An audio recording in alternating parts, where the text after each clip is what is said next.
Friends, welcome back to cinema explainer. ഇന്ന് നമ്മൾ 2026 പുറത്തിറങ്ങിയ അനോമി എന്ന ത്രില്ലർ മൂവിയെ കുറിച്ചിട്ടാണ് നോക്കാൻ പോകുന്നത്. സിനിമയിലേക്ക് കടക്കുന്നതിന് മുമ്പ് ചാനൽ ഇതുവരെ സബ്സ്ക്രൈബ് ചെയ്യാതെയാണ് നിങ്ങൾ വീഡിയോ കാണുന്നതെങ്കിൽ ചാനൽ ഒന്ന് സബ്സ്ക്രൈബ് ചെയ്ത് തൊട്ടടുത്തുള്ള ബെല്ലൈക്കൺ അമർത്തിയാൽ ഞങ്ങൾ അപ്ലോഡ് ചെയ്യുന്ന പുതിയ വീഡിയോസ് നിങ്ങൾക്കരയിലേക്ക് ഉടനെ തന്നെ എത്തുന്നതായിരിക്കും. സോ നമുക്ക് ഒട്ടും സമയങ്ങളായി തന്നെ സിനിമയിലേക്ക് കടക്കാം.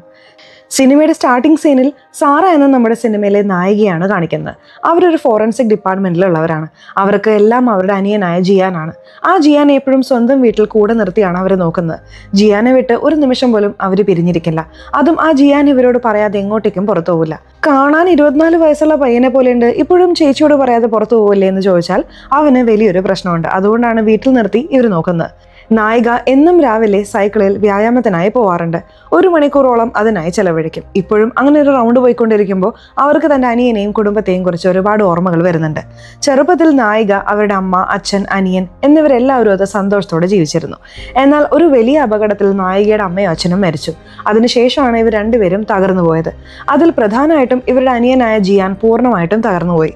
അന്നു മുതലാണ് ചേച്ചിയായ നമ്മുടെ നായിക അനിയനെ കൂടെ തന്നെ നിർത്തി നോക്കാൻ തുടങ്ങിയത്. കട്ട് ചെയ്താൽ ഇപ്പോൾ ഒരു അച്ഛനെയും അമ്മയാണ് കാണിക്കുന്നത്. അവർ പോലീസിൽ വന്ന് തൻ്റെ മകനെ കാണാനില്ല എന്നൊരു പരാതി കൊടുത്തിട്ടുണ്ട്. ഇപ്പോൾ അവരുടെ മകന്റെ മൃതദേഹം നാടിന് പുറത്തുള്ള ഒരു സ്ഥലത്ത് നിന്ന് കിട്ടുന്നു. ഇപ്പോൾ ആ അച്ഛനെയും അമ്മയും വിളിച്ച് മൃതദേഹം കാണിക്കുമ്പോൾ എല്ലാവരും കണ്ട് ഭയങ്കരമായി ഞെട്ടുന്നു. ഇപ്പോൾ ആ കേസ് അന്വേഷിക്കാൻ ACP മുഹമ്മദ് എന്നൊരാൾ വന്നിട്ടുണ്ട്. ഇപ്പോൾ അതേ കേസ് അന്വേഷിക്കാൻ തന്നെയാണ് അവിടെ ഫോറൻസിക് ഡിപ്പാർട്ട്മെന്റിലുള്ള നമ്മുടെ നായികയും വരുന്നത്. മരണപ്പെട്ട ആ പയ്യന്റെ ശരീരവും അവർ പരിശോധിക്കുന്നു. അവർക്ക് തെളിവുകളൊന്നും ലഭിക്കുന്നില്ല. എന്നാൽ അവിടെ ഒരു ഗുളിക മാത്രം കിട്ടുന്നുണ്ട്. എന്തോ പ്രൊപ്പഫോൾ എന്ന് എഴുതിയിട്ടുണ്ട്. ഈ ഗുളിക ആ പയ്യൻ സ്ഥിരമായി കഴിച്ചിരുന്നതാണത്രേ. ഇതും നമ്മുടെ നായിക നോക്കുന്നുണ്ട്. പെട്ടെന്ന് അവർക്ക് തൻ്റെ അനിയന്റെ ഓർമ്മയാണ് വരുന്നത്. കാരണം തൻ്റെ അനിയനും ഇടയ്ക്കിടെ സൈക്കാട്രിസ്റ്റിന്റെ അടുത്ത് പോയി വരാറുണ്ട്. അവന്റെ മാനസികാവസ്ഥ കുറച്ച് ശരിയാക്കാൻ സൈക്കാട്രിസ്റ്റ് ഒരു ഗുളിക കൊടുക്കുന്നുണ്ട്. ആ ഗുളിക തന്നെയാണ് ഇപ്പോൾ മരിച്ചു കിടക്കുന്ന പയ്യനും ഉപയോഗിച്ചിട്ടുള്ളത് എന്നതിനാൽ ഇവർക്കൊരു ചെറിയ ഭയം വരുന്നു. ഉടനെ അനിയൻ ജിയാന് കോൾ ചെയ്യുന്നു. എടാ ജിയാൻ, നീ വീട്ടിൽ തന്നെയല്ലേ ഉള്ളത്? അതെ ചേച്ചി, വീട്ടിൽ തന്നെയാണുള്ളത്. പൂച്ചയ്ക്ക് ഭക്ഷണം കൊടുത്തോണ്ടിരിക്കുകയാണ്. പൂച്ചയുടെ ഭക്ഷണം തീരാറായ പോലെ തോന്നുന്നുണ്ട്. എന്താ ചെയ്യുക എന്ന് ചോദിക്കുമ്പോൾ ഒന്നും ചെയ്യണ്ട, ഞാൻ വരുമ്പോൾ വാങ്ങിക്കൊണ്ട് വരാം എന്ന് പറഞ്ഞ് ഇപ്പോൾ ഫോൺ വെക്കുന്നു. ഇപ്പോൾ ആ ജിയാൻ ഉണ്ടല്ലോ, അവനും വീട്ടിൽ എന്തോ ചിന്തയിലാണ്. നായിക കുറച്ച് കഴിഞ്ഞ് വീട്ടിലേക്ക് മടങ്ങുന്നു. വീട്ടിൽ തിരികെ എത്തി ഒരുപാട് നേരമായി വാതിൽ മുട്ടിക്കൊണ്ടിരിക്കുകയാണ്. പുറത്ത് തന്റെ അനിയന്റെ ചെരുപ്പുകൾ കാണാനില്ല. എങ്ങോട്ടേക്ക് പോയി ഇവൻ എന്ന് പറഞ്ഞ് ഇപ്പോൾ വേഗത്തിൽ നായിക അനിയന് കോൾ ചെയ്യുന്നു. എന്നാൽ അവൻ ഫോൺ എടുക്കുന്നില്ല. കുറച്ച് കഴിഞ്ഞപ്പോൾ മറ്റൊരു താക്കോൽ ഉപയോഗിച്ച് വാതിൽ തുറന്ന് അകത്ത് കയറി നോക്കുന്നു. വീട്ടിൽ തന്നെ അനിയൻ ഇല്ല. ഇവർക്കൊരു വല്ലാത്ത ഭയം വരുന്നു. അപ്പോഴാണ് അവർക്ക് വാട്സാപ്പിൽ ചില മെസ്സേജുകൾ വന്നിട്ടുള്ളത് കാണുന്നത്. അത് അനിയനിൽ നിന്നാണ്. ചേച്ചി, ഞാൻ പെറ്റ് ഷോപ്പ് വരെ വന്നിരിക്കുകയാണ്. പൂച്ചയുടെ ഭക്ഷണം തീർന്നുപോയി, അത് വാങ്ങാനാണ് വന്നത്. കുറച്ച് കഴിഞ്ഞാൽ വീട്ടിൽ വരും, പേടിക്കണ്ട എന്നും അതിൽ പറഞ്ഞിട്ടുണ്ട്. ഒരു വോയിസ് മെസ്സേജ് ആണ് അവൻ അയച്ചിരിക്കുന്നത്. ഇപ്പോൾ നായികയും കുറച്ച് പേടിച്ച് ഇവൻ എങ്ങനെയൊന്നും തനിയെ വിടാൻ കഴിയില്ല. നേരത്തെ തന്നെ അവൻ തെറ്റായ തീരുമാനം എടുക്കാൻ പോയതാണല്ലോ. ഇപ്പൊ തന്നെ പോയി അന്വേഷിച്ചു തുടങ്ങാം എന്ന് പറഞ്ഞ് ആ അപ്പാർട്ട്മെന്റിന് ചുറ്റും അന്വേഷിക്കുന്നു. അനിയൻ എപ്പോൾ പോയി എന്നൊക്കെ ചോദിക്കുന്നുണ്ട് വാച്ച്മാനോട്. താൻ കണ്ടില്ല എന്നാണ് വാച്ച്മാൻ പറയുന്നത്. ഇപ്പോൾ നായികയ്ക്ക് ഒരു കാമുകരുണ്ട്, ഭാവി ഭർത്താവ്. അദ്ദേഹത്തിന്റെ പേര് ആൽഫി. അദ്ദേഹത്തിനും നായിക കോൾ ചെയ്തിട്ട് അനിയനെ കാണാതായ വിവരത്തെ കുറിച്ച് പറയുന്നു. നീ പേടിക്കണ്ട, ആ പെറ്റ് ഷോപ്പിലേക്കല്ലേ പോയതെന്ന് പറഞ്ഞ് ആ പെറ്റ് ഷോപ്പിൽ തന്നെ പോയി ചോദിച്ചു വാ എന്ന് പറയുകയും നായിക ആ പെറ്റ് ഷോപ്പിൽ വന്ന് ചോദിക്കുകയും ചെയ്യുന്നു. നിങ്ങളുടെ അനിയനോ ചേച്ചി? അവൻ രാവിലെ വന്നതാ, എന്താ ഇതുവരെ വീട്ടിൽ വന്നില്ലേ എന്ന് ചോദിച്ച ഉടനെ ഇവർക്ക് പേടിയാവുന്നുണ്ട്. കുറച്ച് കഴിഞ്ഞപ്പോൾ നായികയുടെ കാമുകൻ ആൽഫിയും അവിടേക്ക് വരുന്നു. ശരി, നീ പേടിക്കാതെ, നമുക്ക് പോലീസിനെ പോയി കാണാമെന്ന് പറഞ്ഞ് ഇപ്പോൾ ഇവർ രണ്ടുപേരും ഒരു കമ്മീഷണർ ഓഫീസിലേക്ക് വരുന്നു. കമ്മീഷണറോടും ഈ അനിയനെ കാണാതായ കാര്യത്തെക്കുറിച്ച് പറയുന്നു. എന്താ ഇത്, കാണാതായിട്ട് ഒരു 3-4 മണിക്കൂറല്ലേ ആവുന്നുള്ളൂ, അതിനുള്ളിൽ എന്താ ഇത്രയും ഭയപ്പെടുന്നത് എന്ന് ചോദിക്കുമ്പോൾ നായികയ്ക്ക് ഒരു പ്രധാനപ്പെട്ട ഫോൺ കോൾ വരുന്നു. അവർ ജസ്റ്റ് ഒന്ന് പുറത്തേക്ക് പോവാണ്. അപ്പോഴാണ് അവരുടെ കാമുകൻ ആൽഫി, സാർ, ഈ കുട്ടി ഇങ്ങനെ ഭയപ്പെടുന്നതിന് ഒരു കാരണമുണ്ട്. കാരണം അവളുടെ അനിയൻ ജിയാൻ ഒരുപാട് തവണ തെറ്റായ തീരുമാനങ്ങൾ എടുക്കാൻ പോയിട്ടുണ്ട്. അതാണ് കുറച്ച് ഭയപ്പെടുന്നത്. വീട്ടിൽ നിർത്തിയിട്ടാണ് അവൾ അനിയനെ നോക്കുന്നത്. അതുകൊണ്ട് എങ്ങനെയെങ്കിലും അന്വേഷിച്ച് കണ്ടുപിടിച്ച് പറയണം എന്ന് പറയാണ്. അപ്പോഴാണ് ഈ കേസ് ACP മുഹമ്മദ് ഉണ്ടല്ലോ, അദ്ദേഹമാണ് ഹീറോ. അദ്ദേഹത്തെ ആ കമ്മീഷണറെ ഏൽപ്പിക്കുന്നത്. ഇപ്പോൾ കുറച്ച് നാൾ പിന്നിലേക്ക് കഥ പോകുന്നു. ജിയാൻ ഒരു ഡോക്ടറെ വന്ന് കാണുന്നതും അതൊരു സൈക്കാട്രിസ്റ്റ് ആണ്. അദ്ദേഹത്തിന്റെ അടുത്ത് അവൻ ഒരുപാട് കൗൺസിലിംഗ് എടുക്കുന്നതും ട്രീറ്റ്മെന്റ് എടുക്കുന്നതും ഒക്കെ അവിടെ കാണിക്കുന്നുണ്ട്. അവൻ എപ്പോഴും തന്റെ അച്ഛൻ്റെയും അമ്മയുടെയൊക്കെ ഓർമ്മകളാണ്. അച്ഛനും അമ്മയും അപകടത്തിൽ മരിച്ചതുകൊണ്ട് കാറിലിരിക്കാനും പുറത്തു പോകാനും പേടിയാണ്. ഇങ്ങനെ ഒരുപാട് കാര്യങ്ങൾ അവിടെ പങ്കുവെക്കുന്നുണ്ട്. അതും തന്റെ അമ്മയുടെ ശബ്ദം ഇപ്പോഴും തനിക്ക് കേൾക്കുന്നുണ്ടെന്നും അവൻ പറയുന്നുണ്ട്. അവനെ ചികിത്സിക്കുന്ന ഡോക്ടറും നമ്മുടെ നായികയെ അവിടെ വിളിച്ചിട്ട് ഒന്നുമില്ല, ചില ഗുളികകൾ എഴുതി തരുന്നുണ്ട്. ആ ഗുളികകൾ അവനോട് തുടർന്ന് കഴിക്കാൻ പറയണം, എല്ലാം ശരിയാവും എന്ന് പറഞ്ഞിരുന്നു. കട്ട് ചെയ്താൽ കഥ പ്രസന്റിലേക്ക് വരുന്നു. നമ്മുടെ നായിക ഇതൊക്കെ തന്റെ കാമുകനോടും പറഞ്ഞുകൊണ്ടിരിക്കുകയാണ്. ഇപ്പോൾ വീണ്ടും മറ്റൊരു ഫ്ലാഷ് ബാക്കിലേക്ക് പോകുന്നു. നമ്മുടെ നായിക ഫോറൻസിക് ഡിപ്പാർട്ട്മെന്റിൽ ജോലി ചെയ്യുന്നതുകൊണ്ട് ഇടയ്ക്കിടെ ഡോക്ടറെ കാണാൻ പോവായിരുന്നു. അങ്ങനെയാണ് ആൽഫി എന്ന പേരുള്ള ഈ കാമുകനെ കണ്ടുമുട്ടിയത്. ആദ്യം ഈ ആൽഫിയെ സ്നേഹിക്കുന്ന കാര്യം തന്റെ അനിയനായ ജിയാനോട് തന്നെയാണ് അവർ പറഞ്ഞിരുന്നത്. ഇവരെപ്പോൾ പുറത്ത് ഭക്ഷണം കഴിക്കാൻ പോയാലും കടയിൽ പോയാലും ഷോപ്പിങ്ങിന് പോയാലും കൂടെ നമ്മുടെ നായിക അനിയനെയും കൂട്ടിക്കൊണ്ടുപോകും. അങ്ങനെ ഈ ആൽഫി ഉണ്ടല്ലോ, അവനാണ് ഇവരുടെ വീട്ടിലേക്ക് ഒരു പൂച്ചക്കുട്ടിയെ വാങ്ങിക്കൊടുത്തത്. വളരെ പെർഫെക്റ്റ് ആയി വളരെ സന്തോഷത്തോടെ ഇവരുടെ ജീവിതം മുന്നോട്ടേക്ക് പോകുന്നു. പെട്ടെന്ന് തന്നെ നമ്മുടെ നായികയുടെ വിവാഹ തീയതി വരെ തീരുമാനിച്ചിരിക്കുന്നു. എന്നാൽ അങ്ങനെ ഒരു സാഹചര്യത്തിലാണ് ഈ ജിയാനെ പെട്ടെന്ന് കാണാതായത്. പ്രസന്റിലും നമ്മുടെ നായിക ആ സ്റ്റേഷന്റെ മുന്നിൽ തന്നെയാണ് ഇരിക്കുന്നത്. അവർ വീണ്ടും വീണ്ടും തന്നെ അനിയൻ അവസാനം അയച്ച ആ വോയിസ് മെസ്സേജ് തന്നെയായിട്ട് കേട്ടുകൊണ്ടിരിക്കുകയാണ്. ഇപ്പോൾ ഈ ACP ഉണ്ടല്ലോ, നമ്മുടെ ഹീറോ മുഹമ്മദ്, അദ്ദേഹവും ഈ കേസ് എടുത്തിരിക്കുകയാണല്ലോ. അദ്ദേഹം ആ അപ്പാർട്ട്മെന്റിലുള്ള വാച്ച്മാനെയും അതുപോലെ സൈക്കാട്രിസ്റ്റിന്റെ പേഷ്യന്റ് ആയതുകൊണ്ട് അവൻ കഴിക്കുന്ന മരുന്ന് അവസാനം CCTV ക്യാമറയിൽ അവൻ എങ്ങോട്ടേക്ക് പോയി എന്നതെല്ലാം വെച്ച് അന്വേഷിച്ചുകൊണ്ടിരിക്കുകയാണ്. അപ്പോഴാണ് അടുത്ത ദിവസം രാവിലെ ഇവർക്ക് ഭയങ്കരമായൊരു വിവരം വരുന്നത്. അതായത് നായികയുടെ അനിയൻ ജിയാന്റെ മൃതദേഹം അവിടെ കണ്ടെത്തിയിരിക്കുന്നു എന്നറിയാൻ കഴിയുന്നു. എന്നാൽ അവന്റെ കണ്ണുകൾ അവിടെ തുറന്നു കിടക്കുകയാണ്. ഇതുപോലെ ചില ദിവസങ്ങൾക്ക് മുമ്പ് ഒരു പയ്യന്റെ മൃതദേഹം കണ്ടിരുന്നില്ലേ, അവന്റെ കണ്ണുകളും അതുപോലെ തുറന്ന നിലയിലായിരുന്നു കിട്ടിയിരുന്നത്. ഇപ്പോൾ ഇതും നമ്മുടെ ഹീറോ വന്ന് നോക്കുകയാണ്. അദ്ദേഹത്തിന് കുറച്ചൊരു ഭയം വരുന്നുണ്ട്. ഇപ്പോൾ എന്തെങ്കിലും തെളിവ് അവിടെ നിന്ന് കിട്ടുന്നുണ്ടോ എന്ന് നോക്കുമ്പോൾ കാര്യമായിട്ടൊന്നും കിട്ടുന്നില്ല. കുറച്ചു കഴിഞ്ഞപ്പോൾ അവിടെയുള്ള മറ്റൊരു പോലീസുകാരനോട് അവരുടെ ചേച്ചിയെ വിവരം അറിയിക്കാൻ പറയുന്നു. ഇപ്പോൾ നായിക ആ മൃതദേഹം കാണാനായി വരികയാണ്. തകർന്നു പോവാണ്. അവർക്കെല്ലാം അവരുടെ അനിയൻ തന്നെയായിരുന്നല്ലോ. ഇപ്പോൾ ആ അനിയൻ തന്നെ വിട്ടുപോയി എന്നവർക്ക് അംഗീകരിക്കാനാവുന്നില്ല. ആ വിഷമത്തോടെ തന്നെ ഹോസ്പിറ്റലിൽ വന്ന് മൃതദേഹം കണ്ട് തൻ്റെ അനിയൻ തന്നെയാണെന്ന് അവർ ഉറപ്പിക്കുന്നു. എന്താ പറ്റിയത്? എന്തിനാണ് എന്നെ വിട്ടു പോയത്? ഇങ്ങനെ നിന്റെ ജീവിതം നീ തന്നെ അവസാനിപ്പിച്ച എന്തിനാ? അതോ ആരെങ്കിലും നിന്നെ എന്തെങ്കിലും ചെയ്തതാണോ? ഒന്നും മനസ്സിലാവുന്നില്ലല്ലോടാ എന്നൊക്കെ പറഞ്ഞ് നായിക അവിടെ വാവിട്ട് കരയുന്നു. ഇപ്പോൾ നല്ല രീതിയിൽ ആ ജിയാനെ അവിടെ അടക്കം ചെയ്യുന്നു. ഇതിൽ നിന്നും നായികയ്ക്ക് കരകയറാൻ കഴിയുന്നില്ല. അവൾ വീട്ടിൽ തന്നെ ഒതുങ്ങിക്കൂടാണ്. അനിയനെ ഓർത്ത് കരയാണ്. തൻ്റെ അനിയന്റെ കയ്യിൽ അവരൊരു ചരട് പോലൊന്ന് കെട്ടിക്കൊടുത്തിട്ടുണ്ടായിരുന്നു. ഇപ്പോൾ ആ ചരട് ഇവരുടെ കയ്യിലാണുള്ളത്. അത് തൻ്റെ കാറിൽ കെട്ടിവെക്കുന്നു. ഇതിനെ നമ്മൾ അങ്ങനെ വെറുതെ വിടാൻ പാടില്ല. ഇതിന് പിന്നിൽ എന്തോ ഒരു രഹസ്യമുണ്ട്. അത് നമ്മൾ കണ്ടുപിടിക്കണം എന്ന് കരുതി ഇപ്പോൾ നമ്മുടെ നായിക അവിടെ തൻ്റെ വക്കീലിനെ കാണാൻ വരുന്നു. വക്കീലിനോട് പറയാനുള്ളതൊക്കെ പറഞ്ഞ് അവിടെ കരഞ്ഞുകൊണ്ടിരിക്കുകയാണ്. അപ്പോഴാണ് അവർക്ക് ചെറിയൊരു ക്ലൂ കിട്ടുന്നത്. അതായത് മുൻപ് ഇവരൊരു മൃതദേഹം കണ്ടിരുന്നല്ലോ. ആ മൃതദേഹത്തിൽ അയാൾ കഴിച്ച ഗുളികയും തൻ്റെ അനിയൻ കഴിച്ച ഗുളികയും ഒന്നാണ് എന്നിവർക്ക് മനസ്സിലാവുന്നു. മറ്റൊരു ഭാഗത്ത് തൻ്റെ അനിയന്റെ ശരീരം പരിശോധിച്ചതിൽ പുലർച്ചെ 3:15 അവന്റെ ജീവൻ പോയിരിക്കുന്നത്. തൻ്റെ അനിയനെ കാണാതായത് 12:15. എനിക്ക് 12:15 ഉച്ചയ്ക്ക് അവൻ ഇതുപോലെ പെറ്റ് സ്റ്റോറിലേക്ക് വന്നിട്ടുണ്ട്, വേഗം വീട്ടിലേക്ക് വരും എന്ന വോയിസ് മെസ്സേജ് അയച്ചിട്ടുണ്ട്. അപ്പോൾ അവന്റെ ശബ്ദം കേൾക്കുമ്പോൾ സന്തോഷത്തോടെയാണ് സംസാരിച്ചിരിക്കുന്നത്. അപ്പോൾ അതിനിടയിൽ അവൻ എന്ത് സംഭവിച്ചു? ഉച്ചയ്ക്ക് 12:15 മുതൽ പിറ്റേ ദിവസം പുലർച്ചെ 3:15 വരെ അവൻ എവിടെയായിരുന്നു? എന്ത് ചെയ്തിരുന്നു? അപ്പോൾ തീർച്ചയായിട്ടും ഇതിനുള്ളിൽ ആരെങ്കിലും ഉണ്ടാവും. അതെനിക്ക് കണ്ടുപിടിക്കണം എന്നിവർ തീരുമാനിക്കുന്നു. ഇപ്പോൾ ഫോറൻസിക് ഡിപ്പാർട്ട്മെന്റിൽ പോയി വന്ന നമ്മുടെ നായികയ്ക്ക് അനിയന്റെ ശരീരത്തിൽ എന്തോ ഒരു ചെറിയ വിഷം കലർന്നിട്ടുള്ളതായി മനസ്സിലാവുന്നു. അവൻ കഴിക്കുന്ന ഗുളിക കാരണമാണത് എന്ന് നായികയ്ക്ക് അവിടെ മനസ്സിലാവുന്നു. നേരെ വന്ന് ആ ഗുളിക കൊടുത്ത ഡോക്ടറെയും കാണുന്നു. ഡോക്ടറും ഇങ്ങനെ ഒരു അസുഖമുള്ളവൻ ഈ ഗുളിക കഴിക്കുന്നതിൽ തെറ്റൊന്നുമില്ല, ഇത് കഴിക്കുന്നത് കൊണ്ട് മാത്രം അവന്റെ ജീവിതം അവസാനിക്കില്ല, ഒരു പക്ഷേ അവനെ പലയിടങ്ങളിൽ നിന്നും ഈ ഗുളിക തന്നെയായിരിക്കും രക്ഷിച്ചിട്ടുണ്ടാവുക എന്നും പറയുന്നു. ഇപ്പോൾ ആ ഗുളിക നോക്കുന്ന ഡോക്ടറും അയ്യോ ഇത് ഞാൻ കൊടുത്ത ഗുളികയല്ലല്ലോ, ഞാൻ പ്രൊപ്പഫോൾ എന്നൊരു ഗുളികയാണ് കൊടുത്തത്, എന്നാൽ ഇത് വേറൊരു പേരിലാണല്ലോ ഉള്ളത് എന്ന് പറയാണ്. അതുപോലെ ഈ അനിയന്റെ കണ്ണുകൾ തുറന്നാണല്ലോ ഉണ്ടായിരുന്നത്. കണ്ണുകൾ തുറന്നുകൊണ്ട് ആരെങ്കിലും ഇങ്ങനെ മരിക്കോ എന്നിവർ ഗൂഗിളിലൊക്കെ സെർച്ച് ചെയ്ത് നോക്കുന്നു. മറ്റൊരു ഭാഗത്ത് അന്ന് ആ സംഭവ സ്ഥലത്തെടുത്ത വീഡിയോ കാണുന്നു. ചില സ്ഥലങ്ങളിൽ ഈ കുറ്റവാളി പോലീസ് അറിഞ്ഞതിന് ശേഷം അവിടെ എന്താ നടക്കുന്നതെന്ന് നോക്കാൻ വന്നിട്ടുണ്ടാവുമായിരിക്കല്ലോ. അങ്ങനെ സംശയിക്കുന്ന വ്യക്തികളുണ്ടോ എന്നിവർ ചെക്ക് ചെയ്യാണ്. നായിക ഇതുവരെ അവരുടെ കേസിൽ, അതായത് തൻ്റെ അനിയന്റെ കേസിൽ കണ്ടുപിടിച്ച എല്ലാ കാര്യങ്ങളും അപ്പോൾ ആ കേസ് കൈകാര്യം ചെയ്തുകൊണ്ടിരിക്കുന്ന നമ്മുടെ ഹീറോ ഉണ്ടല്ലോ, അദ്ദേഹത്തിന്റെ ടീമിനോട് വന്ന് പറയുന്നു. തീർച്ചയായിട്ടും എൻ്റെ അനിയൻ അവന്റെ ജീവിതം സ്വയം അവസാനിപ്പിച്ചതല്ല, ഇതിനു പിന്നിൽ ആരോ ഒരാൾ പ്രവർത്തിച്ചിട്ടുണ്ട്, അതിനുള്ള തെളിവൊക്കെ ഇതിലുണ്ട്, ഇതൊന്ന് വെച്ച് വേഗത്തിൽ ഈ കേസ് മുന്നോട്ടേക്ക് കൊണ്ടുപോ എന്ന് പറഞ്ഞിട്ട് പോകുന്നു. ഇപ്പോൾ മൂന്നാമതായി മറ്റൊരു സംഭവം കൂടി നടക്കുന്നു. അതായത് ഒരു വീട്ടിലുള്ള ഒരു പഴയ ഷെഡ്, ആ ഷെഡിൽ ഒരു കാർ കിടക്കുന്നു. ആ കാറിൽ ഒരു പെൺകുട്ടിയുടെ മൃതദേഹമുണ്ട്. ഇപ്പോൾ ആ വീട്ടിലുള്ളവരും കോൾ ചെയ്യാണ്. ഇപ്പോൾ ഹീറോ ഉണ്ടല്ലോ, അദ്ദേഹം ആ സ്ഥലത്തേക്ക് ഓടിപ്പോകുന്നു. അതൊരു പെൺകുട്ടിയുടെ ശരീരമാണ്. അവരും കണ്ണുകൾ തുറന്ന നിലയിലാണ് അവിടെ മരിച്ചു കിടക്കുന്നത്. ഫോറൻസിക് ഡിപ്പാർട്ട്മെന്റിൽ നിന്ന് പരിശോധിക്കാനായി നമ്മുടെ നായിക വരികയാണ്. തെളിവുകളെല്ലാം എടുക്കുന്നു. ഇപ്പോൾ ആ പെൺകുട്ടിയുടെ അരികിലും ഒരു ഗുളിക കിടക്കുന്നുണ്ട്. ആ ഗുളിക അവരെടുക്കുന്നു. അത് തൻ്റെ അനിയനും അതിനു മുമ്പ് മരിച്ചയാളും ഉപയോഗിച്ചിരുന്ന അതേ ഗുളികയാണ്. ഇപ്പോൾ ആ പെൺകുട്ടിയുടെ വായിൽ നിന്ന് ചെറിയൊരു മുടി കിട്ടുന്നു. അടുത്തെന്തെങ്കിലും ടയർ മാർക്ക് ഉണ്ടോ എന്ന് നോക്കുമ്പോൾ ഒരു വലിയ വണ്ടി പോയതുപോലെ ഒരു മാർക്ക് കാണുന്നു. അപ്പോൾ ആ പെൺകുട്ടിയെ കൊന്നിട്ട് ഒരു വലിയ വണ്ടിയിൽ വന്ന് ഈ സ്ഥലത്ത് ഒരു സൈക്കോ ഇട്ടിട്ട് പോയിട്ടുണ്ടാവണം എന്നിവർ വിശ്വസിക്കുന്നു. ആ കാറിന്റെ ഡോറിൽ നിന്ന് ചെറിയൊരു വിരലടയാളം കിട്ടുന്നു. അത് വെച്ചും ഇപ്പോൾ ടെസ്റ്റ് ചെയ്യുന്നുണ്ട്. ഇങ്ങനെ നായിക മാത്രമായി പല കാര്യങ്ങളും കണ്ടുപിടിച്ചുകൊണ്ടിരിക്കുകയാണ്. എന്നാൽ നമ്മുടെ ഹീറോ മുഹമ്മദ് ഒരു ഡിപ്രഷനിലാണ്. അദ്ദേഹം ഇങ്ങനെ ഡിപ്രഷനിലാവാൻ കാരണം അദ്ദേഹത്തിന്റെ ജീവിതത്തിൽ മുൻപ് നടന്ന ഒരു സംഭവമാണ്. ഇതൊക്കെ കണ്ടുകൊണ്ടിരിക്കുന്ന നായികയ്ക്ക് ദേഷ്യം വരികയാണ്. ഇപ്പോൾ ഒരേ പാറ്റേണിൽ 3 സംഭവങ്ങൾ അടുത്തടുത്തായി ഇങ്ങനെ നടക്കുന്നുണ്ട്. എന്നിട്ടും ആ ACP ഈ കേസ് എടുക്കാതെ ഇതൊരു കൊലപാതക കേസായി പോലും കാണാതെ ഇരിക്കുകയാണ് എന്നൊരു വെറുപ്പോടെ കോടതിയിലേക്ക് തന്നെ പോകുന്നു.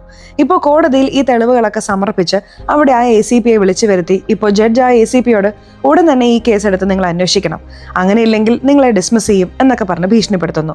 ഇപ്പോൾ ഹീറോയ്ക്ക് അവിടെ വേറെ ഓപ്ഷൻ ഇല്ല. അതേസമയം ഇപ്പോൾ കയ്യിൽ ടാറ്റു ഒക്കെ ചെയ്ത് ഒരുപാട് സിറിഞ്ചുകളും ഗുളികകളും ഒക്കെ വെച്ച് ഒരു അജ്ഞാതൻ വീട്ടിലെന്തോ പാകം ചെയ്തുകൊണ്ടിരിക്കുന്ന പോലെ അവിടെ കാണിക്കുന്നുണ്ട്. അങ്ങനെ ആ അജ്ഞാതനാണ് ഇതൊക്കെ ചെയ്തിട്ടുള്ളത്. ആ സംഭവ സ്ഥലത്ത് വലിയ ടയറുള്ള ഒരു വണ്ടിയുടെ തെളിവ് കിട്ടിയെന്ന് പറഞ്ഞില്ലേ, അങ്ങനെ ഒരു വലിയ ബാങ്ക് ലോക്കറിന്റെ വണ്ടിയാണ് അവൻ വെച്ചിട്ടുള്ളത്. ആ സൈക്കോ ആരാണ്, എന്തിനു വേണ്ടിയിട്ടാണ് ഇതൊക്കെ ചെയ്തുകൊണ്ടിരിക്കുന്നത് എന്ന് കുറച്ചായി നമുക്ക് നോക്കാം. അതിനു മുമ്പ് ഇപ്പോൾ പോലീസിനുള്ളിൽ ഒരു മീറ്റിംഗ് നടക്കുകയാണ്. അവിടെയാണ് ഹീറോയ്ക്ക് ശരിക്കും അവിടെ എന്താണ് സംഭവിച്ചത് എന്ന് പറയുന്നത്. ചില വർഷങ്ങൾക്ക് മുമ്പ് നമ്മുടെ ഹീറോ ഗ്രാമത്തിലുള്ള ഒരു പെൺകുട്ടിയുടെ കേസ് കൈകാര്യം ചെയ്തിരുന്നു. അതൊരു പ്രണയവുമായി ബന്ധപ്പെട്ട കേസായിരുന്നു. എന്നാൽ ആ പെൺകുട്ടിയുടെ കാമുകനെ നമ്മുടെ ഹീറോയ്ക്ക് രക്ഷിക്കാൻ കഴിഞ്ഞില്ല. അതിൽ ആ പെൺകുട്ടി സാറിനെ വിശ്വസിച്ചാണല്ലോ ഞാൻ വീട്ടിൽ പറഞ്ഞത് എന്ന് പറഞ്ഞ് നമ്മുടെ ഹീറോയെ നോക്കി തകർന്നുപോയി കരഞ്ഞിരുന്നു. അതിൽ അവൾ തന്റെ ജീവിതം അവസാനിപ്പിച്ചു. അയ്യോ, ഞാൻ കാരണം ഒരു പെൺകുട്ടിയും പോയി, ഒരു പയ്യനും പോയി എന്ന് പറഞ്ഞ ഹീറോ തകർന്നുപോയി. അതിനുശേഷമാണ് ആ പെൺകുട്ടിയുടെ ചേട്ടനാണ് ഇതൊക്കെ ചെയ്തതെന്ന് മനസ്സിലാവുന്നത്. ആ ചേട്ടനെയും മൃഗങ്ങളെ പോലെ തല്ലി ജയിലിൽ പിടിച്ചിട്ടിട്ട് ഇങ്ങനെ ഒരു ഡിപ്രഷനിൽ ഇരിക്കുന്നതായിട്ടാണ് അവിടെ കാണിക്കുന്നത്. അതുപോലെ നായികയും തന്റെ അനിയനെ കുറിച്ച് ചിന്തിക്കുന്നു. അവർ അനിയനോട് എപ്പോഴും ഈ അച്ഛന്റെയും അമ്മയുടെയും അപകടത്തിൽ നിന്ന് മൂവ് ഓൺ ആവാൻ പറയുന്നുണ്ട്. എന്നാൽ അവൻ ഇപ്പോഴും തനിക്ക് അമ്മയുടെ ശബ്ദം കേൾക്കുന്നുണ്ട്, അമ്മ ഇവിടെ തന്നെയുണ്ട് എന്നൊരു ചിന്തയിലാണുള്ളത്. അതൊക്കെ ഇപ്പോൾ ഓർത്തുകൊണ്ടിരിക്കുകയാണ്. പ്രസന്റിൽ നമ്മുടെ ഹീറോ അദ്ദേഹത്തിന്റെ പാസ്റ്റ് ലൈഫിൽ നടന്ന എല്ലാ കാര്യങ്ങളും മറക്കുന്നു. അവിടെ ഭിത്തിയിൽ ഒട്ടിച്ചിരിക്കുന്ന എല്ലാം കീറിക്കളഞ്ഞിട്ട് ആദ്യം മുതൽ തുടങ്ങാം എന്ന് പറഞ്ഞ് ഈ കേസ് എടുക്കുന്നു. നായിക കൊടുത്ത തെളിവുകൾ വെച്ച് അദ്ദേഹം അന്വേഷണം തുടങ്ങുന്നു. അങ്ങനെ ആദ്യം കിട്ടിയ നീരജ് എന്ന പയ്യന്റെ മൃതദേഹം, അതിനുശേഷം കിട്ടിയ നമ്മുടെ നായികയുടെ അനിയന്റെ മൃതദേഹം, അതിനുശേഷം ഒരു പെൺകുട്ടിയുടെ മൃതദേഹം. ഈ 3 പേരുടെയും മൃതദേഹം ഒരേ സ്ഥലത്ത് നിന്നാണ് കിട്ടിയിരിക്കുന്നത്. എന്നാൽ അവർ 3 പേരും ജീവിക്കുന്ന സ്ഥലം എന്ന് നോക്കിയാൽ അത് വെവ്വേറെ നാടുകളാണ്. ആ നാട്ടിൽ നിന്ന് എന്തിനാണ് ആ സൈക്കോ ഇവർ 3 പേരെയും ഒരേ പ്രദേശത്തേക്ക് കൊണ്ടുവരുന്നത്? ഈ നാട്ടിൽ വന്ന് എന്തിനാണ് അവരുടെ മൃതദേഹം വലിച്ചെറിഞ്ഞിട്ട് പോകുന്നത്? അതുവഴി എന്തെങ്കിലും CCTV ക്യാമറയിൽ ആ സൈക്കോ കുടുങ്ങിയിട്ടുണ്ടോ എന്ന് നോക്കാൻ പറയുന്നു. മെഡിക്കൽ ഷോപ്പുകൾ, അവിടെയുള്ള ചെറിയ ചെറിയ കടകൾ, എല്ലാത്തിലും ഈ CCTV ക്യാമറകളുണ്ട്. എന്തെങ്കിലും ക്ലൂ തേടിയും ഇവർ അലയുന്നുണ്ട്. അപ്പോൾ എല്ലാ ക്യാമറയിലും ഒരു വണ്ടി മാത്രം പെട്ടിട്ടുണ്ട്. അതൊരു ബാങ്ക് ലോക്കർ കൊണ്ടുപോകുന്ന വലിയൊരു വണ്ടിയാണ്. അപ്പോൾ എന്തുകൊണ്ട് ആ സൈക്കോ ആ വണ്ടിയിൽ പൊക്കൂടാ എന്നൊരു ചിന്ത വരികയാണ്. ഇപ്പോൾ മരിച്ചുപോയ 3 പേരുടെയും ഫാമിലി, ബന്ധുക്കൾ, സുഹൃത്തുക്കൾ, അവരെ ചികിത്സിച്ച ഡോക്ടർമാർ, ഇവരെല്ലാവരെയും ഓരോരുത്തരായി വിളിച്ച് നമ്മുടെ ഹീറോ ചോദ്യം ചെയ്യാണ്. ഈ 3 പേരും സൈക്കാട്രിസ്റ്റിന്റെ അടുത്ത് ചികിത്സയ്ക്ക് പോയവരാണെന്ന് അപ്പോഴാണ് നമ്മുടെ ഹീറോയ്ക്ക് മനസ്സിലാവുന്നത്. ഓരോരുത്തരും ഓരോ തരത്തിലുള്ള ഡിപ്രഷനിലാണ് ഉണ്ടായിരുന്നത്. അപ്പോൾ ആ സൈക്കോ ഈ ഡിപ്രഷനിലിരുന്ന് സൈക്കാട്രിസ്റ്റിന്റെ അടുത്ത് ട്രീറ്റ്മെന്റ് എടുക്കുന്ന വ്യക്തികളെ നോക്കിയാണ് ടാർഗറ്റ് ചെയ്യുന്നതെന്ന് അദ്ദേഹം മനസ്സിലാക്കുന്നു. അവസാനം മരിച്ച പെൺകുട്ടിയുടെ വായിൽ നിന്ന് ഒരു ചെറിയൊരു മുടി കിട്ടിയല്ലോ. അത് ഈ ഫോറൻസിക്കിൽ ചെക്ക് ചെയ്തപ്പോൾ അതൊരു പയ്യന്റെ മുടിയാണ്. 33 വയസ്സിനും 35 വയസ്സിനും ഇടയിലുള്ള ആ പയ്യന്റെ ബ്ലഡ് ഗ്രൂപ്പ് B പോസിറ്റീവാണ് എന്നൊക്കെ ചില കാര്യങ്ങൾ അവിടെ പറയുന്നു. നായിക വീണ്ടും തന്റെ അനിയൻ അയച്ച ലാസ്റ്റ് വോയിസ് മെസ്സേജ് തന്നെ കേട്ടുകൊണ്ടിരിക്കുകയാണ്. അതിലെന്തോ ഒരു ചെറിയ വേറൊരു ശബ്ദം പോലെ വരുന്നുണ്ട്. എന്നാൽ അതെനിക്ക് ക്യാച്ച് ചെയ്യാൻ കഴിയുന്നില്ല എന്ന് തന്റെ കാമുകനോട് പറഞ്ഞിട്ട്, നിനക്ക് ഈ വോയിസ് ഒക്കെ വേർതിരിച്ചു തരുന്ന ഏതെങ്കിലും സൗണ്ട് എഞ്ചിനീയറെ അറിയാമോ എന്ന് ചോദിക്കുകയാണ്. ഇവിടെ നമ്മുടെ ഹീറോയ്ക്ക് വലിയൊരു തെളിവ് കിട്ടുന്നു. അതായത് ഹോസ്പിറ്റലിൽ ജോലി ചെയ്യുന്ന 3 പ്യൂണുമാരെ നമ്മുടെ ഹീറോ കൂട്ടിക്കൊണ്ടുവരുന്നു. അവർ 3 പേരെയും അടിക്കുകയാണ്. അപ്പോഴാണ് ആ 3 പേരും ഒരു സത്യം പറയുന്നത്. സാർ കുറച്ച് നാളുകൾക്ക് മുമ്പ് ഞങ്ങളുടെ ഹോസ്പിറ്റലിൽ ഒരുത്തൻ വന്നു സാർ. അതായത് 3 പേരും വ്യത്യസ്തമായ ഹോസ്പിറ്റലിൽ ജോലി ചെയ്യുന്നവരാണ്. ആ 3 ഹോസ്പിറ്റലിലേക്കും ഒരേ അജ്ഞാതൻ പോയിട്ടുണ്ട്. അവൻ ഇവരുടെ കയ്യിൽ കാശ് കൊടുത്തിട്ട് അവിടെ സൈക്കാട്രിസ്റ്റിന്റെ അടുത്ത് ട്രീറ്റ്മെന്റ് എടുക്കുന്നവരുണ്ടല്ലോ, ആ പേഷ്യൻസിന്റെ പേരുകളൊക്കെ വേണമെന്ന് പറഞ്ഞ് ആ ഡാറ്റ ചോദിച്ചിട്ടുണ്ടായിരുന്നു. ഇവരും കാശ് വാങ്ങിച്ചുകൊണ്ട് ആ ഡാറ്റ കൊടുത്തിട്ടുണ്ട്. എന്നാൽ ആ ഹോസ്പിറ്റലിലുള്ള പ്യൂൺ മാത്രം ആ പയ്യനെ സൈഡിൽ നിന്ന് ഫോട്ടോ എടുത്തു. ഇപ്പോൾ ആ ഫോട്ടോയും അവിടെ കാണിക്കുന്നുണ്ട്. ഇവിടെ സൗണ്ട് എഞ്ചിനീയറുടെ അടുത്ത് വന്ന നായിക ആ വോയിസ് കൊടുത്തിട്ടുണ്ട്. അങ്ങനെ ആ വോയിസ് വേർതിരിച്ച് നോക്കിയതിൽ മറ്റൊരു ശബ്ദമുണ്ട് എന്ന് ആ സൗണ്ട് എഞ്ചിനീയറും കണ്ടുപിടിക്കുന്നു. നായികയുടെ അടുത്ത് വോയിസ് മെസ്സേജ് അയച്ചുകൊണ്ടിരിക്കുമ്പോൾ തന്നെ നായികയുടെ അനിയനെ അവിടെ ഒരാൾ ഹേയ് എന്ന് വിളിച്ചിട്ടുണ്ട്. ഇവനും മറുപടിക്ക് ഹായ് എന്ന് പറഞ്ഞിട്ടുണ്ട്. ഇപ്പോഴാണ് ആ യഥാർത്ഥ സൈക്കോയെ കാണിക്കുന്നത്. കണ്ണാടിയൊക്കെ വെച്ച് ഒരു കറുത്ത തുണിയൊക്കെ ഇട്ട് അവൻ താമസിക്കുന്ന സ്ഥലത്ത് നിന്ന് അവിടെ നിന്ന് പുറപ്പെടുന്നു. ഇപ്പോൾ നായിക തന്റെ വീട്ടിലേക്ക് മടങ്ങുന്നു, തന്റെ കാമുകനോടും. അപ്പോൾ ആരോ നമ്മുടെ കുടുംബത്തോട് വൈരാഗ്യം വെച്ച് തന്നെയാണ് എൻ്റെ അനിയൻ ജിയാനെ കൊലപ്പെടുത്തിയത്. അവനെ അവിടെ ഹേയ് എന്ന് വിളിച്ചവരാണ്, ഒരു പക്ഷേ അവനെ തട്ടിക്കൊണ്ടുപോയതായിരിക്കും എന്നൊക്കെ പറയുന്നു. മറ്റൊരു ഭാഗത്ത് പോലീസിന് ഇപ്പോൾ ഒരു ഫോട്ടോ കിട്ടിയിട്ടുണ്ടല്ലോ.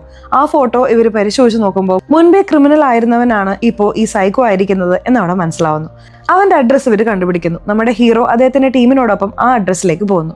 ആ വീടിനുള്ളിൽ കയറി പരിശോധിക്കുമ്പോഴും അവിടെ ഒരുപാട് ഗുളികകളും ചില മോശമായ കാര്യങ്ങളും ഉണ്ട്. അവൻ ഒരു പാമ്പിനെയും വെച്ചിട്ടുണ്ട്. അതിനെ ഒരു പോലീസുകാരൻ പേടിച്ച് വെടിവെക്കുന്നു. അതുപോലെ ഏതൊക്കെ ഹോസ്പിറ്റലിൽ ഏതൊക്കെ സൈക്കാട്രിസ്റ്റ് പേഷ്യന്റ് ഒക്കെ ഉണ്ട് എന്നത് സംബന്ധിച്ച് ഒരു ഡേറ്റയൊക്കെ അവൻ വെച്ചിട്ടുണ്ട്. അത് നമ്മുടെ ഹീറോ ചെക്ക് ചെയ്യുമ്പോൾ അതിൽ അവസാനം മരിച്ച 3 പേരുടെയും പേരുകളുണ്ട്. അത് വെച്ച് ഇവൻ തന്നെയാണ് എന്ന് ഉറപ്പിച്ചിരിക്കുകയാണ്.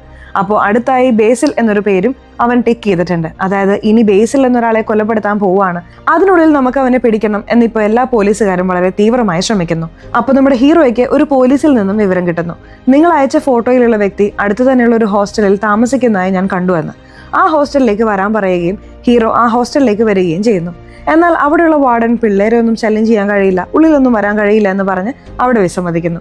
ഹീറോയ്ക്ക് ഭയങ്കര ദേഷ്യം വരുന്നുണ്ട്. ഫയർ അലാം ഓൺ ആക്കി വിടുന്നു. അത് കേട്ട് പേടിച്ച് ആ ഹോസ്റ്റലിനുള്ളിലുള്ള ഒരുപാട് പിള്ളേർ ഓടി പുറത്തേക്ക് വരുന്നു. അതിലൊരുത്തനാണ് ഈ സൈക്കോ. അവനും പുറത്തേക്ക് വരുന്നു. അത് കാണുന്ന ഹീറോ ഇവനെ ഇപ്പോൾ തന്നെ പിടിക്കണമെന്ന് പറഞ്ഞ് അവിടെ ചേസ് ചെയ്തുകൊണ്ട് പോവാണ്. അവനൊരു ബൈക്ക് എടുത്ത് വേഗത്തിൽ പോയി കളയുന്നു. അങ്ങനെ ഒരു ഫാക്ടറിക്കുള്ളിലേക്ക് അവൻ കയറി പോകുന്നു. എന്നാൽ അവൻ പോകുന്നത് കണ്ട ഹീറോയും ആ ഫാക്ടറിക്കുള്ളിലേക്ക് കയറുന്നു. അങ്ങോട്ടേക്ക് നോക്കിയാൽ ആ സൈക്കോ ചില ഗുണ്ടകളെയും വെച്ചിട്ടുണ്ട്. അവരുമായി എല്ലാം നമ്മുടെ ഹീറോ അടിപിടി ഉണ്ടാക്കി അവസാനം ആ സൈക്കോയെയും പിടിക്കുന്നു. ഇപ്പോൾ നേരെ അവനെ കൂട്ടിക്കൊണ്ടുപോയി ചോദ്യം ചെയ്യുന്നതിനായി ഒരു റൂമിലേക്ക് കൊണ്ടുവരുന്നു. അവന്റെ മുന്നിൽ ഈ 3 പേരുടെയും ഫോട്ടോ വെക്കുന്നു. എന്തിനു വേണ്ടി ഇങ്ങനെ ചെയ്തു?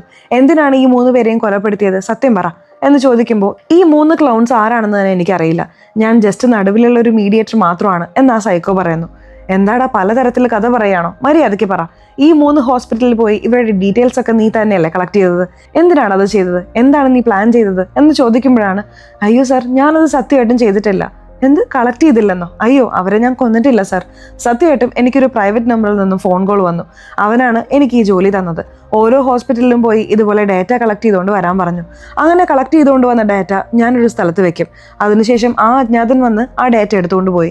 ഇത് മാത്രമാണ് എനിക്ക് അറിയാവുന്നത്. അതിനുശേഷം ആ ഡാറ്റയിലുള്ള ഇതുപോലുള്ള 3 പേരെ ആ അജ്ഞാതൻ കൊലപ്പെടുത്തിയിട്ടുണ്ടാവാം. അതാരാണെന്നോ എന്താണെന്നോ എനിക്കറിയില്ല സാർ. ഞാൻ മുൻപേ ഇത്തരം ചെറിയ ചെറിയ തെറ്റുകൾ ചെയ്ത് ജയിലിൽ കിടന്നതുകൊണ്ട് നിങ്ങൾക്ക് എന്നെ സംശയമാണ്. ഞാൻ വളരെ പാവമാണ് സാർ എന്നും പറയുന്നു. ഇപ്പോൾ ആ ഗുളികയുണ്ടല്ലോ, ആ ഗുളികയും ഈ 3 പേർക്കും ഇവൻ തന്നെയാണ് മാറ്റിവെച്ചത്. അതെന്തിനാണ് ചെയ്തത് എന്ന് ചോദിക്കുമ്പോൾ, അതെ, അജ്ഞാതൻ തന്നെയാണ് സാർ ഈ 3 ഗുളികകളും ആ പേഷ്യൻസിന് കൊടുത്ത ഗുളികയുമായി മാറ്റിവെക്കാൻ പറഞ്ഞത്. കാശ് തന്നു. അയാളുടെ വാക്ക് കേട്ടിട്ടാണ് ഞാൻ മാറ്റിവെച്ചത്. അപ്പോൾ പോലും ഈ 3 പേരുടെയും മുഖം ഞാൻ കണ്ടില്ല സാർ എന്ന് തന്നെയാണ് പറയുന്നത്. ശരി, നീ കളക്ട് ചെയ്യുന്നതൊക്കെ ഏത് സ്ഥലത്താണ് വെക്കുന്നത് എന്ന് ചോദിക്കുമ്പോൾ, ക്ലോക്ക് റൂം എന്നൊരു റൂമുണ്ട്, ആ റൂമിലാണ് സാർ വെച്ചിട്ട് പോവുക. അവിടെ വന്ന് അവൻ എടുത്തോളും എന്ന് പറയുന്നു. ആ റൂമിലുള്ള CCTV ഫുട്ടേജ് ഒക്കെ ചെക്ക് ചെയ്യുന്നു. അതിൽ കറുത്ത കളർ മാസ്ക് ഒക്കെ ഇട്ട് മുഖം കവർ ചെയ്തുകൊണ്ട് ഒരാൾ വന്ന് ആ പാസ് ചെയ്ത എല്ലാ ഫയലുകളും ഒക്കെ എടുത്തുകൊണ്ട് പോകുന്നു. ഇത് കാണുന്ന ഹീറോയ്ക്ക് ടെൻഷൻ ആവുന്നു.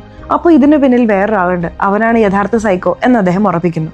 അപ്പോഴാണ് അടുത്ത ദിവസം രാവിലെ നമ്മുടെ നായിക പതിവ് പോലെ അവരുടെ വീട്ടിലേക്ക് കയറുന്നത്. അവിടെ നോക്കുമ്പോൾ അവർക്ക് വലിയൊരു ഞെട്ടൽ.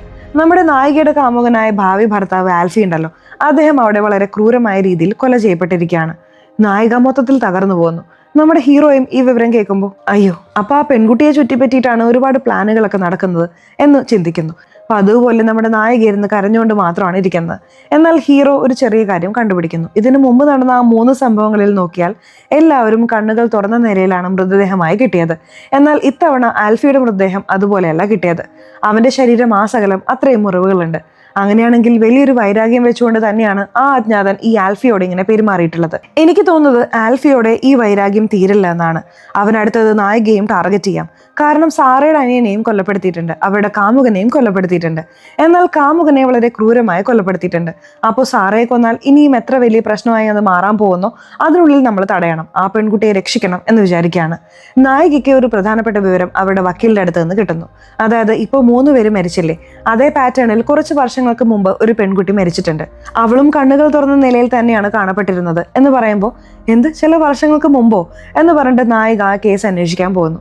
ഇപ്പോൾ ആ പെൺകുട്ടിയുടെ അച്ഛൻ്റെ അടുത്തും വന്ന് സംസാരിക്കുന്നുണ്ട്. നിങ്ങളുടെ മകളെ കുറിച്ച് പറയൂ, നിങ്ങളുടെ മകളുടെ റൂമിലേക്ക് എന്നെ ഒന്ന് കൊണ്ടുപോകാമോ എന്നൊക്കെ ചോദിക്കുമ്പോൾ ഇപ്പോൾ ആ റൂമിലേക്കും അദ്ദേഹം കൂട്ടിക്കൊണ്ടുവന്ന് കാണിക്കുന്നു.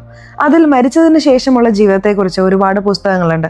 അതുപോലെ മനുഷ്യന്റെ തലച്ചോറിനെ കുറിച്ചും ഒരുപാട് പുസ്തകങ്ങളും ചില സ്കാൻസ് ഒക്കെ ഉള്ളതും നായിക കാണുന്നു. നിങ്ങളുടെ മകൾ പല വർഷങ്ങൾക്ക് മുമ്പ് ഇതേ പാറ്റേണിൽ മരിച്ചല്ലോ, അതേപോലെ തന്നെയാണ് ഇപ്പോൾ ഒരു 3 പേരുടെ മൃതദേഹം കിട്ടിയിരിക്കുന്നത്. ഈ 3 പേരെ നിങ്ങൾക്ക് അറിയാമോ എന്ന് ആ പെൺകുട്ടിയുടെ അച്ഛനോട് ചോദിക്കുമ്പോൾ അദ്ദേഹം അറിയില്ല എന്ന് പറയുന്നു. ഇപ്പോൾ ആ പെൺകുട്ടിയുടെ വീട്ടിലുള്ള ആ തെളിവുകൾ എല്ലാത്തിനെയും നായിക അവരുടെ വീട്ടിലേക്ക് കൊണ്ടുവരുന്നു. ഇപ്പോൾ വീട്ടിൽ വന്നും ആ തെളിവുകൾ ഓരോന്നായി അവർ നോക്കിക്കൊണ്ടിരിക്കുകയാണ്. അതിലെല്ലാത്തിലും ഈ ജീവിതം മരിച്ചതിന് ശേഷം എങ്ങനെയായിരിക്കും എന്നതിനെ കുറിച്ചുള്ള ഒരുപാട് കളക്ഷൻസ് ആണുള്ളത്.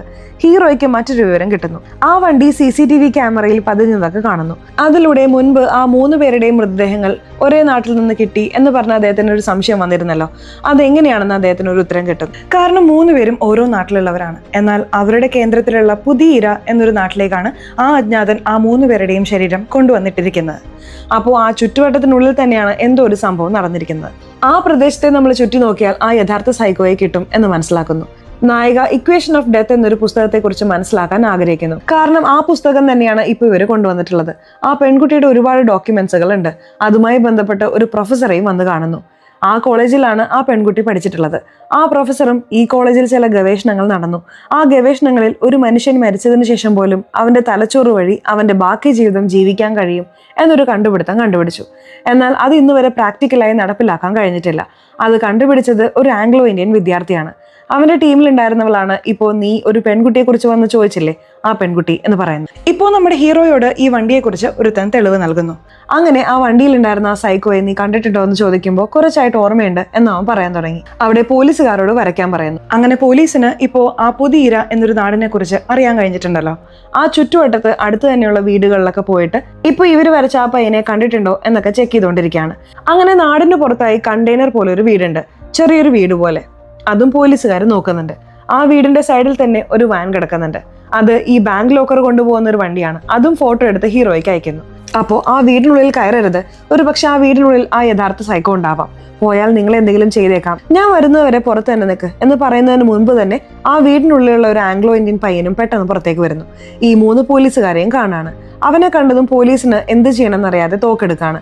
എന്നാൽ ആ തോക്ക് അവൻ വാങ്ങിയിട്ട് ഈ 3 പേരുടെയും കാലിൽ വെടിവെക്കുന്നു. അപ്പോഴാണ് അവരുടെ ലൈനിൽ നമ്മുടെ ഹീറോ ഉള്ളതും കാണുന്നത്. ഇപ്പോൾ അദ്ദേഹം വരുന്നതിന് മുമ്പ് ഇവിടെ നിന്ന് രക്ഷപ്പെടണം എന്ന് പ്ലാൻ ഇടുന്നു. ഹീറോയും ഇതെല്ലാം ഫോണിൽ കേട്ടിട്ട് ഒരു വലിയ ഫോഴ്സിനെയും കൂട്ടി ഇപ്പോൾ ആ കണ്ടെയ്നറുള്ള ഏരിയയിലേക്ക് പോകുന്നു. അങ്ങനെ ആ വീടിനുള്ളിൽ വന്ന് എല്ലാത്തിനെയും പരിശോധിച്ച് നോക്കുമ്പോൾ അവിടെ ഒരു ചെറിയ ലാബ് തന്നെ ആ സൈക്കോ വെച്ചിട്ടുണ്ട്. സൈക്കോ ആ വീട്ടിൽ നിന്ന് പോയിട്ടുണ്ടാവും എന്ന് നോക്കിയാൽ ആ വീടിനുള്ളിൽ തന്നെയാണ് നിന്നുകൊണ്ടിരിക്കുന്നത്. അവൻ ചെറിയൊരു ബോംബ് അവിടെ സെറ്റ് ചെയ്തിട്ടുണ്ട്. കുറച്ച് കഴിഞ്ഞപ്പോൾ ആ ബോംബ് പൊട്ടിത്തെറിക്കുകയാണ്. എല്ലാവരും മയങ്ങി വീഴുന്നു. ഹീറോ മാത്രം എങ്ങനെയോ രക്ഷപ്പെട്ട് പുറത്തു വരുന്നു. ആ സൈക്കോ ഇപ്പോൾ ഒരു ബൈക്കിൽ അവിടെ നിന്ന് രക്ഷപ്പെടാമെന്ന് കരുതി വേഗത്തിൽ വണ്ടി ഓടിക്കുന്നു. എന്നാൽ ആ വണ്ടിയിൽ ആ ഭാഗത്തേക്ക് വരുന്ന നായിക വന്നിടിക്കുന്നു. അതുവഴി സൈക്കോ താഴെ വീഴാണ്. ഇപ്പോൾ ഹീറോ ആ സൈക്കോയെ കൈയോടെ പിടിക്കുന്നു. ഇപ്പോൾ ആ സൈക്കോയുടെ വീട്ടിൽ ഒരു പൂച്ചയുണ്ട്. ആ പൂച്ച ഏത് പൂച്ചയാണെന്ന് വെച്ചാൽ നമ്മുടെ നായികയുടെ അനിയൻ വളർത്തുന്നതാണ്. അത് വെച്ച് ഈ സൈക്കോ തന്നെയാണ് ആ 3 പേരെയും കൊലപ്പെടുത്തിയത് എന്ന് ഹീറോ ഉറപ്പിക്കുന്നു. ഇപ്പോൾ അവനെ കൂട്ടിക്കൊണ്ടുപോയി ചോദ്യം ചെയ്യണമല്ലോ. എന്തിനാണ് ഇങ്ങനെ ചെയ്തത്? നീ ആ ലാബിൽ എന്താ കണ്ടുപിടിക്കാൻ പോയത് എന്ന് ചോദിക്കുമ്പോഴാണ് പല ഞെട്ടിക്കുന്ന ഭയങ്കരമായ സംഭവങ്ങൾ പുറത്തു വരുന്നത്. ആദ്യം എന്നെ സൈക്കോ എന്ന് വിളിക്കുന്നത് നിർത്തണം. ഞാൻ ഈ ലോകത്ത് കണ്ടുപിടുത്തം ഇൻട്രൊഡ്യൂസ് ചെയ്യണം എന്ന് വിചാരിച്ചു. ജീവിതം നിങ്ങൾ ഇങ്ങനെ തന്നെ ജീവിക്കണമെന്നില്ല. നിങ്ങളുടെ ജീവിതം അവസാനിപ്പിച്ചുകൊണ്ട് പോലും നിങ്ങളുടെ തലച്ചോറിൽ മറ്റൊരു ജീവിതം ജീവിക്കാം. അങ്ങനെ ഒരു കണ്ടുപിടുത്തം എന്നവൻ പറഞ്ഞുകൊണ്ടിരിക്കുകയാണ്. ഈ എക്സ്പെരിമെന്റ് ചെയ്യാനാണ് ആ 3 പേരെയും എനിക്ക് ആവശ്യമായി വന്നത്. അങ്ങനെ ആ 3 പേരെയും വെച്ച് ഞാൻ എക്സ്പെരിമെന്റ് ചെയ്തു എന്ന് പറയുമ്പോൾ ഇപ്പോൾ ആ പോലീസിന് മറ്റൊരു തെളിവ് കൂടി കിട്ടുന്നു. ഇപ്പോൾ സംഭവ സ്ഥലത്ത് നിന്നും ഒരു മുടി എടുത്തിരുന്നല്ലോ, ചില വിരലടയാളമൊക്കെ എടുത്തിരുന്നല്ലോ. അതെല്ലാം ഇപ്പോൾ ഈ സൈക്കോയുടേതുമായി ഒത്തുപോകുന്നുണ്ടോ എന്ന് നോക്കുമ്പോൾ ഒന്നുമേ ഒത്തുപോകുന്നില്ല. ഇവർക്ക് വലിയൊരു ഞെട്ടലുണ്ടാവുന്നു. എങ്ങനെയാണ് ഒരു ഫിംഗർ പ്രിന്റ്സ് മാച്ച് ആവാതെ വരുന്നത്? ഒന്നും മനസ്സിലാവുന്നില്ലല്ലോ എന്ന് ചോദിക്കുമ്പോഴാണ് ആ സൈക്കോ ചിരിക്കുന്നത്. എനിക്കൊരു പാർട്ട്ണർ ഉണ്ട് എന്ന് പറയുന്നു. ആ പാർട്ട്ണർ ആരാണെന്ന് നോക്കിയാൽ അത് മറ്റാരുമല്ല, നായികയുടെ കാമുകനായ ആൽഫിയാണ് ആ പാർട്ട്ണർ. ഇപ്പോൾ മനസ്സിലാവുന്നുണ്ടോ നായികയുടെ അനിയൻ എന്തുകൊണ്ട് കാണാതായി എന്ന്? സത്യത്തിൽ ഈ ആംഗ്ലോ ഇന്ത്യൻ പയ്യൻ, അതിനുശേഷം ആൽഫി, അതിനുശേഷം നായിക ഇപ്പോൾ ഒരു പെൺകുട്ടിയെ കുറിച്ച് കണ്ടുപിടിച്ചില്ലേ? ഇവർ 3 പേരും ഒരേ ടീമാണ്. ഇവർ 3 പേരും ഒന്നിച്ചേർന്ന് മരിച്ചതിന് ശേഷം ഒരു ജീവിതമുണ്ട് എന്നൊരു ചെറിയ കണ്ടുപിടുത്തം കണ്ടുപിടിച്ചിരുന്നു. വിദ്യാർത്ഥികളായിരിക്കുമ്പോൾ അതൊരു ലേഡിയുടെ മേലും ഇവർ ഉപയോഗിച്ചിരുന്നു. എന്നാൽ ആ ലേഡി അതിന് സെറ്റാവില്ല, ജീവൻ പോയിരുന്നു. എന്നാലും അത് നിർത്താതെ ഒരുപാട് പേരുടെ മേൽ ഇവർ ഉപയോഗിച്ചുകൊണ്ടേയിരിക്കുകയാണ്. ഒരു ഘട്ടത്തിൽ കോളേജൊക്കെ കഴിഞ്ഞതിന് ശേഷം ഇവർക്ക് എന്തെങ്കിലും ഒരു ബോഡി ആവശ്യമായി വന്നിട്ടുണ്ടായിരുന്നു. അതിന് ഒരു പെൺകുട്ടി ഉണ്ടല്ലോ, അവൾ തന്നെ തൻ്റെ ശരീരം കൊടുത്തിട്ടുണ്ട്. അവളുടെ മേൽ ഉപയോഗിക്കുമ്പോഴും ആ മിഷൻ ഫെയിലിയർ ആയിരുന്നു. ആ പെൺകുട്ടി അവിടെ മരിച്ചിട്ടുണ്ട്. അതിനുശേഷമായിട്ടാണ് ഈ ആംഗ്ലോ ഇന്ത്യൻ പയ്യൻ ഈ എക്സ്പെരിമെന്റിനെ ഇനിയും ഡെവലപ്പ് ചെയ്യുന്നത്. ഒരുപാട് കണ്ടുപിടുത്തങ്ങളെ ഇൻട്രൊഡ്യൂസ് ചെയ്യുന്നു. അങ്ങനെ നേരത്തെ തന്നെ സൈക്കാട്രിസ്റ്റ് പേഷ്യൻ്റ് ആയിട്ടുള്ള ആ 3 പേരെ ടാർഗറ്റ് ചെയ്യുന്നു. അവരെല്ലാവരെയും സ്കെച്ചിട്ട് പൊക്കുന്നു. നായികയുടെ അനിയൻ ആ പെറ്റ് ഷോപ്പിൽ നിന്ന് പുറത്തു വരുമ്പോൾ ഈ ആംഗ്ലോ ഇന്ത്യൻ പയ്യനും ആൽഫിയും ചേർന്നിട്ടാണ് അവിടെ വന്നത്. ആൽഫി ആണല്ലോ വിളിക്കുന്നതെന്ന് കരുതിയിട്ടാണ് ആ വണ്ടിയിൽ നായികയുടെ അനിയൻ കയറിയത്. എന്നാൽ അവനെ അവിടെ ഒരു മയക്കത്തിലാക്കി നേരെ അവിടെ ലാബിലേക്ക് കൂട്ടിക്കൊണ്ടുപോയി ടെസ്റ്റ് ചെയ്തിരുന്നു. അതിനുശേഷം അവരുടെ ഗുളികകളുണ്ടല്ലോ, അവരുടെ ശരീരത്തിൽ ഈ ടെസ്റ്റ് ചെയ്യണമെങ്കിൽ അവർ 2 മാസമായിട്ടെങ്കിലും ഈ ടാബ്ലറ്റ് കഴിച്ചിരിക്കണം. അതുകൊണ്ടാണ് മറ്റൊരാളുടെ അടുത്ത് ഈ ടാബ്ലറ്റ്സ് കൊടുത്ത് മാറ്റിവെച്ചത്. എല്ലാം പ്ലാനിങ്ങോടെയാണ് നടന്നത്. ഇങ്ങനെ പ്ലാൻ ചെയ്ത് ആ സ്ഥലത്ത് ഈ 3 പേരെയും കൊലപ്പെടുത്തുന്നു. എന്നാൽ അവരുടെ കണ്ണുകൾ തുറന്നിരിക്കുകയായിരുന്നല്ലോ. കണ്ണുകൾ തുറന്നിരിക്കുന്നത് വഴി അവരെല്ലാവരും വേറൊരു ലോകത്തേക്ക് പോയതുപോലെയും ആ ലോകത്ത്, അതായത് ഇല്യൂഷനായ വേൾഡിൽ അവരുടെ ഹാർട്ട് ബീറ്റ് നിലച്ചു പോയതിനു ശേഷവും തലച്ചോറിന്റെ സഹായത്തോടെ അവർ ജീവിക്കുന്ന പോലെയും അവിടെ കാണിക്കുന്നു. അവിടെ അവർ ആഗ്രഹിച്ചതെല്ലാം കിട്ടും. അങ്ങനെ നമ്മുടെ നായികയുടെ അനിയൻ തനിക്ക് അമ്മയെ വേണം എന്ന് ആഗ്രഹിച്ചിരുന്നു. അതേപോലെ അവന്റെ അമ്മയെ കിട്ടുന്നു. മറ്റു രണ്ടുപേർക്കും എല്ലാം കിട്ടുന്നു. ഇതൊക്കെ കണ്ട് ഇവർ വളരെ സന്തോഷിക്കുന്നു. എന്നാൽ നാളുകൾ കഴിയുമ്പോൾ അവർക്ക് ഒരുപാട് നാൾ ജീവനോടെ ഇരിക്കാൻ കഴിയാതെ എല്ലാവരുടെയും തലച്ചോറും മരവിച്ചു പോകുന്നു. അതായത് ചില മണിക്കൂറിനുള്ളിൽ തന്നെ പോകുന്നു. അതുകൊണ്ട് അവരൊക്കെ മരിച്ചു പോകും. അതിനുശേഷമാണ് അവരുടെ മൃതദേഹം എടുത്തുകൊണ്ട് വന്ന് ഇവരുടെ സ്ഥലത്തിടുന്നത്. ഇതെല്ലാം അവിടെ പറഞ്ഞു തീർക്കുമ്പോൾ ഇപ്പോൾ ഹീറോയ്ക്ക് ഒരേ ഒരു ചോദ്യം മാത്രമാണുള്ളത്. ഇത്രയും ചെയ്ത നിന്റെ പാർട്ണറെ എന്തിനാണ് നീ കൊലപ്പെടുത്തിയത്? ആൽഫി എന്തിനാണ് ക്രൂരമായി കൊന്നത് എന്ന് ആംഗ്ലോ ഇന്ത്യൻ പയ്യനോട് ചോദിക്കുമ്പോൾ അവൻ ആൽഫി എങ്ങനെ മരിച്ചു എന്ന് എനിക്ക് ഇപ്പോഴും അറിയില്ല എന്ന് പറയുന്നു. അവിടെയാണ് മറ്റൊരു ട്വിസ്റ്റ് കാണിക്കുന്നത്. സത്യത്തിൽ ആ ആൽഫിയായ നായികയുടെ കാമുകനെ കൊലപ്പെടുത്തിയത് നമ്മുടെ നായിക തന്നെയാണ്. കാരണം നമ്മുടെ നായിക ഫോറൻസിക്കിലുള്ളത് കൊണ്ട് തന്നെ അവർക്ക് മുൻപേ എല്ലാ തെളിവുകളും കിട്ടിയിരുന്നു. അവർക്ക് തന്റെ കാമുകനായ ആൽഫിയുടെ മേൽ തന്നെ സംശയം വന്നിരുന്നു. ആ വോയിസ് ഒക്കെ അവർ കേട്ടിരുന്നല്ലോ. അതൊക്കെ വെച്ച് തന്റെ കാമുകനാണ് എന്ന് അവർ ഉറപ്പിച്ചു. ആ മുടി, ആ വെള്ളടയാളം ഒക്കെ കാമുകന്റേതുമായി മാച്ച് ആയിരുന്നു. സോ തന്റെ അനിയനെ ഇങ്ങനെ ചെയ്തുവല്ലോ എന്നതുകൊണ്ട് അവനോട് പ്രതികാരം ചെയ്യണമെന്ന് വിചാരിച്ചിരുന്നു. അങ്ങനെ തന്റെ വീട്ടിലേക്ക് വിളിച്ച് അവരുടെ കൈകൊണ്ട് തന്നെ അവരുടെ കാമുകനെ വളരെ മോശമായി കൊലപ്പെടുത്തി. സോ ഇതാണ് സത്യത്തിൽ നടന്നിരുന്നത്. ഇപ്പോൾ ഇത് മനസ്സിലാക്കുന്ന ഹീറോയും നമ്മുടെ നായികയുടെ മേൽ കേസെടുത്ത് ആവശ്യമില്ലാതെ അവരെ ഉള്ളിലിടാൻ നോക്കുന്നില്ല. അവള് നല്ലത് തന്നെയല്ലേ ചെയ്തത് എന്ന് പറഞ്ഞ് ഇപ്പോൾ ആ ആംഗ്ലോ ഇന്ത്യൻ പയ്യനായ ആ സൈക്കോയെയും പിടിച്ച് ഉള്ളിലിട്ട് ഈ കേസ് ഫയൽ മൊത്തമായി ക്ലോസ് ചെയ്യുന്നു. ഇപ്പോൾ നായികയും ഒരു പുതിയ ജീവിതം തുടങ്ങുന്നതായി ആ പൂച്ചയും എടുത്ത് അവരൊരു പുതിയ നാട്ടിലേക്ക് പോകുന്നത് പോലെ കാണിച്ച് ഈ സിനിമയുടെ കഥയും അവസാനിക്കുന്നു. സോ എങ്ങനെയുണ്ടായിരുന്നു സിനിമ? ഇഷ്ടപ്പെട്ടോ? സിനിമയെക്കുറിച്ചുള്ള നിങ്ങളുടെ അഭിപ്രായങ്ങൾ തീർച്ചയായിട്ടും കമന്റ് ബോക്സിൽ രേഖപ്പെടുത്തണേ. അതുപോലെ ചാനൽ ഇതുവരെ സബ്സ്ക്രൈബ് ചെയ്തിട്ടില്ലെങ്കിൽ ചാനൽ ഒന്ന് സബ്സ്ക്രൈബ് ചെയ്ത് ഈ വീഡിയോ ഇഷ്ടപ്പെട്ടാൽ തീർച്ചയായിട്ടും ലൈക്ക് കൂടി തരാൻ മറക്കല്ലേ. സോ ഇനി അടുത്തൊരു വീഡിയോയിൽ കാണുന്നവരെ ബൈ.